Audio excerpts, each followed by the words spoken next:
fantastic work in there. So impressive. At least 3 were extremely strong in delivering that.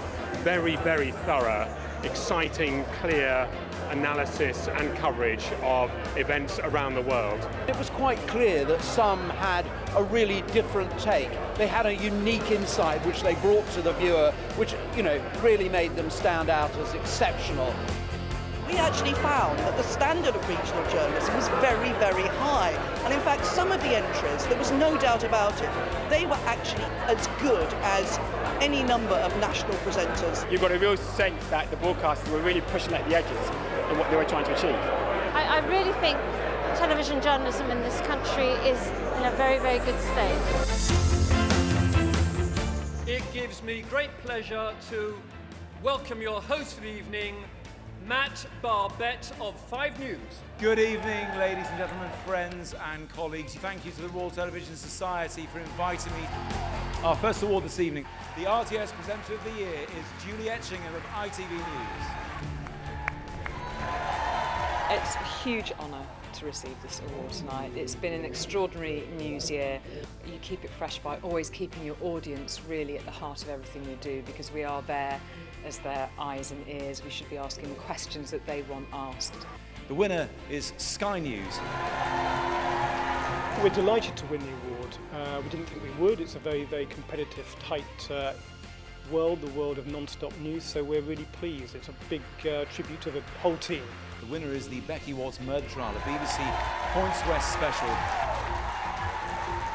Well, what was great today was to see 3 different programmes nominated, dozens of others have entered, but I mean the quality of regional television journalism is alive and well and kicking in this digital age.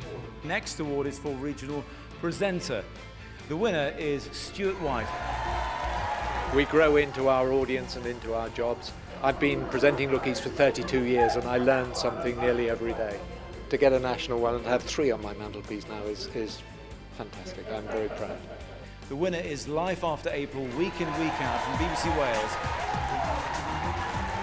This is an incredible honour for us as a team, and I know that it will mean a great deal to April's family, who we're very grateful to because they trusted us to tell that story. And it always belongs to a team of people, but we would like to dedicate this to them. The winner is Channel 4 Dispatches, Kids in Crisis. It's amazing to win the award, and thank you very much to the Royal Television Society for this award. I think the important thing is that we don't forget the children and the families who took part in the film, and without their bravery we wouldn't have a film, or wouldn't be able to tell the stories of what's really happening to these young people today. And I think if this award makes some kind of mark that people notice that we're campaigning for that, then that'd be really amazing. The winner is Channel 4 Dispatches, Escape from ISIS. It feels very, very privileged and thrilling, actually. It was a difficult and important programme, so we're very proud to have won it. Last year he was Young Talent of the Year. Today he is Camera Operator of the Year. The winner is Mstyslav Chernov. Always a dilemma between the image, the beauty of the image, and the topic, which is always dramatic. So you have to be very careful in this balance, in this dilemma. The winner of the News Technology Award is BBC News for their Care Calculator. If we can be flexible and think on our feet, then we can make the most of the new technology to tell what are sometimes the same stories and sometimes new stories. But the important thing is that we communicate, and we do it in a way that people want to find out that information. The Young Talent of the Year is Benjamin Zand of the BBC's Victoria Derbyshire programme. I tried to do everything. I learned how to film, I learned how to edit myself, present myself, report myself and produce myself. And obviously if you do them all, some of them may not be as good as they could be, but I just basically realised that I needed to try and be one entire unit, and it's thankfully paid off. The winner of the international news coverage is Sky News for Tunisia. Everyone here, I think, knows that a deployment like this is a massive, massive team effort, and this was down to the fixers on the ground, the producers back in London, the news desks, the camera operators, the technician, and this is massive recognition to them. The award for home news goes to ITV News and Chris Choi for the Thomas Cook holiday scandal.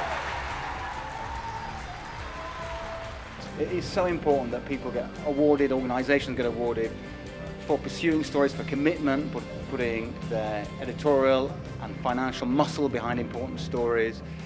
This is credit that means that there'll be more and more in the future. The winner is tracking down Macedonia's migrant kidnap gang. You know, just to have the plight of the refugees highlighted like this is huge. You know, Ahmed and Mohammed, when I told them that we were up for this award, they were ecstatic.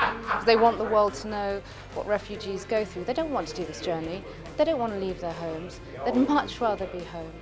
But it's that dangerous that this is their only option. The winner of the breaking news category for their coverage of the Paris terror attacks is CNN International. Many of the people who covered these attacks live in Paris, know Paris, grew up in Paris. It was incredibly personal and emotional for us, and to be recognized for having really done what CNN does best, which is cover breaking news as it happens in a city that we know and love, is really, I think, extra special for us all. The daily news programme of the year is Sky News at 5. Every year the RTS Journalism Awards are special. Journalists are a funny breed.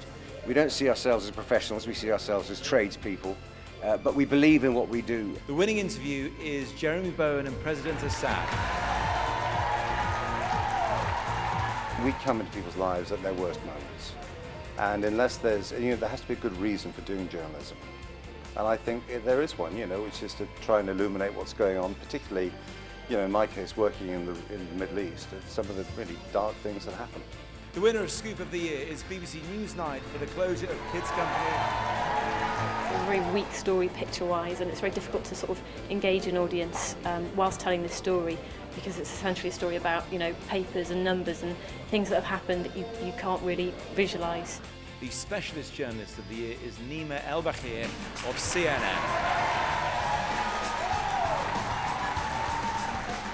You kind of go up on your own, but it is the work of every single person who goes out there, takes the same risks, is willing to believe that somehow at the end of all this, it's worth it. And I think most importantly though, especially when you're dealing with vulnerable children and you're dealing with victims of assault and violence, as we did in so many of our stories, that trust means so much. And just to be able to get on the phone after this and tell some of the people that we interviewed that this happened, it's going to be amazing.